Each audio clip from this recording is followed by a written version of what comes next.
Halo teman-teman semua, selamat datang di sesi cerita ajaib kita hari ini. Wah, aku antusias banget karena kita bakal membedah sebuah kisah legendaris yang super seru.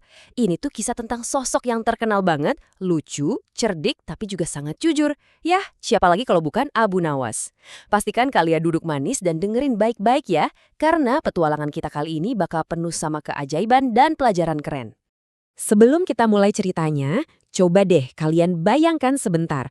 Pernah nggak sih kalian kehilangan barang kesayangan kalian? Terus tiba-tiba aja ada makhluk gaib yang datang buat bantuin nemuin barang itu? Wah, pasti perasaannya campur aduk antara kaget dan senang kan? Nah, daripada penasaran, yuk kita langsung aja masuk ke dalam hutan ajaib ini buat melihat apa yang sebenarnya menimpa tokoh utama kita. Coba kalian bayangkan sebuah hutan yang super lebat, hijau, dan pepohonannya tuh tinggi banget, sampai terasa penuh misteri gitu. Nah, disinilah Abu Nawas bekerja keras setiap hari sebagai penebang kayu. Keringatnya sampai bercucuran, tapi dia tetap semangat banget karena kayu itu mau dia jual ke pasar demi keluarganya tercinta. Dia cuma punya satu alat andalan, yaitu sebuah kapak besi tua. Tapi suatu hari yang sungguh tragis, pas dia lagi jalan menembus hutan, bus, kapak satu-satunya itu terlepas dan jatuh ke dalam jurang yang super dalam. Tanpa kapaknya, otomatis Abu Nawas nggak bisa kerja sama sekali dong. Kejadian itu bener-bener bikin Abu Nawas sedih banget. Dia cuma bisa duduk di tepi jurang sambil menangis, bingung gimana caranya ngasih makan keluarganya hari itu. Tapi di tengah kesedihannya itu, tiba-tiba, celing, muncullah seorang kakek misterius berjubah putih yang bersinar terang. Kakek ini tuh sebenarnya bukan manusia biasa loh, dia itu jin sakti yang lagi menyamar. Dengan suaranya yang berat dan berwibawa, jin itu bertanya, "Hei Abu Nawas, kenapa kamu kelihatan bersedih sekali?" Abu Nawas yang lagi lugu dan sedih itu pun akhirnya menceritakan nasib malangnya. Nah, disinilah keajaiban sesungguhnya dimulai teman-teman. Kakek tua itu menenangkan Abu Nawas dan nawarin bantuan. Si jin ini sebetulnya udah sering banget dengar betapa jujurnya Abu Nawas. Tapi dia pengen ngebuktiin sendiri nih. Jadi, jin itu langsung melompat turun ke dalam jurang yang gelap. Nggak lama setelah itu, dia muncul bawa kapak pertama. Sebuah kapak yang terbuat dari emas murni yang silau banget. Tapi karena ditolak, dia turun lagi buat yang kedua kalinya dan bawa kapak yang gagangnya penuh berlian dan mutiara. Wah, dan di penyelaman ketiga, barulah dia bawa kapak besi tua yang berkarat milik Abu Nawas. Sekarang, pas si jin nunjukin kapak emas pertama yang harganya pasti selangit dan bisa bikin Abu Nawas jadi miliarder dadakan, coba kalian pikirkan baik-baik. Apakah Abu Nawas bakal ngambil kapak emas yang menggiurkan itu dan ngaku-ngaku kalau itu miliknya? Kira-kira apa ya jawaban jujur Abu Nawas? Coba kalian tebak dari rumah sekarang. Udah ditebak? Apakah kalian menjawab ya? Ayo kita lihat kelanjutannya. Ternyata Abu Nawas dengan nada lelah tapi sangat rendah hati bilang, "Bukan kek, itu bukan kapak saya." Jin itu coba lagi kan pakai kapak berlian. Abu Nawas tetap nolak dengan tegas dan bilang, bukan itu, kapak saya mah jelek kok." Nah, barulah pas Jin itu ngeluarin kapak besi tua yang karatan pada percobaan ketiga, mata Abu Nawas langsung berbinar dan dia teriak kegirangan, "Nah iya, itu baru kapak saya." Lihat deh betapa leganya Abu Nawas. Si Jin ini sampai benar-benar kagum. Dia sadar kalau Abu Nawas bisa aja bohong buat jadi orang kaya raya. Tapi dia milih buat jujur apa adanya. Abu Nawas jelasin kalau dia tuh selalu bersyukur sama apa yang dia punya.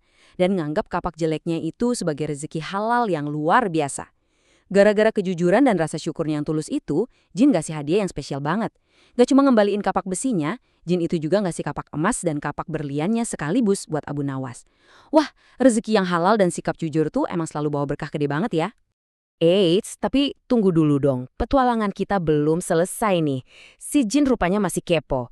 Besok harinya, Jin itu ngamatin Abu Nawas dari jauh dan mikir, wah, Abu Nawas emang gak tergoda sama harta benda. Tapi kan laki-laki biasanya paling gampang luluh kalau dihadapkan sama wanita cantik. Nah loh, akhirnya Jin ini bikin rencana ujian kedua yang jauh lebih menegangkan. Dia diam-diam masuk rumah Abu Nawas, ngeliat istri Abu Nawas yang lagi asyik nyuci baju. Dan tanpa pikir panjang, istrinya langsung diculik dan disembunyikan di alam gaib. Pas sore harinya, Abu Nawas pulang ke rumah bawa kayu bakar. Tapi kok rumahnya sepi banget? Dia nyari ke seluruh ruangan, ke kamar, ke dapur, tapi istrinya nggak ada. Dia mulai panik dan teriak nyari istrinya.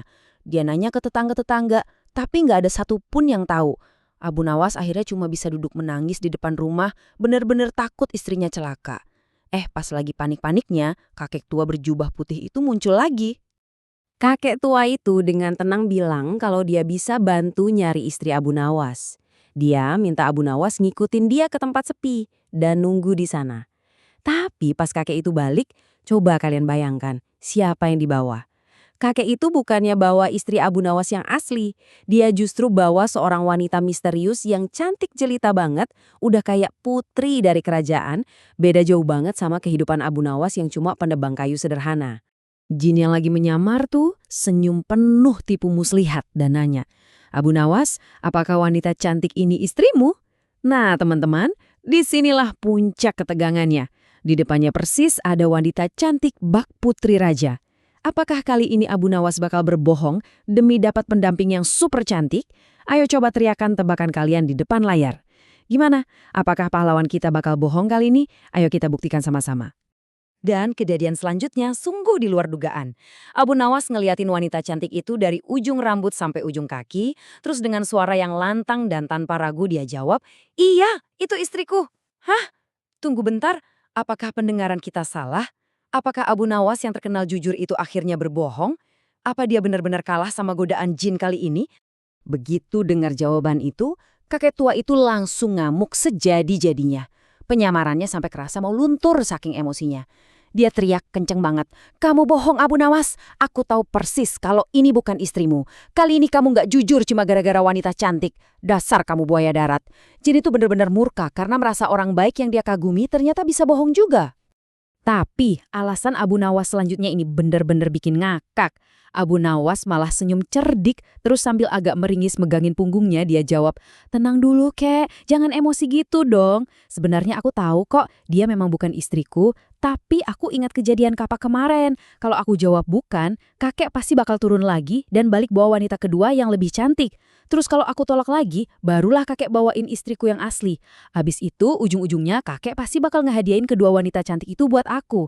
Kakek kan tahu sendiri kerjaanku cuma penebang kayu di hutan. Pinggangku aja sering sakit. Nggak mungkin aku kuat kalau harus ngurusin dan ngasih makan 3 istri." Begitu dengar alasan Abu Nawas yang super cerdik, masuk akal tapi kocak banget itu, Jin yang tadinya ngamuk mendadak kicep.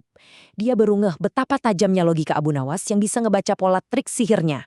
Sedetik kemudian, Jin itu malah tertawa terbahak-bahak. Dia benar-benar kagum sama kecerdasan otaknya Abu Nawas yang gak ada duanya. Karena ngerasa sangat terhibur, Jin itu pun akhirnya ngembalin istri Abu Nawas yang asli dengan selamat, lalu menghilang ke alam gaib dan gak pernah gangguin dia lagi. Jadi teman-teman yang luar biasa, keajaiban paling nyata dari bedah cerita kita hari ini sebenarnya ada di pesannya. Kisah ini bukan sekedar lucu-lucuan aja, tapi ngajarin kita hal yang super penting. Pertama, tentang sikap jujur.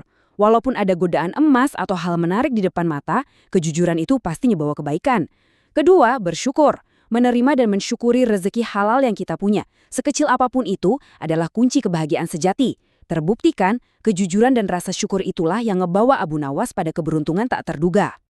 Dan ini jadi bahan pemikiran terakhir yang mau aku titipin buat kalian semua nih. Setelah melihat ujian ajaib yang dilewati Abu Nawas barusan, gimana sih cara kalian bisa mempraktikkan nilai kejujuran dan rasa syukur dalam kehidupan kalian hari ini? Mungkin pas kalian lagi main sama teman, lagi ngobrol sama orang tua, atau waktu ngerjain tugas dari sekolah. Ingat terus ya, menjadi orang yang jujur dan bersyukur itu adalah keajaiban sejati yang bisa kalian ciptain setiap hari. Teruslah belajar, terus berbuat baik, dan sampai jumpa di bedah cerita ajaib kita selanjutnya.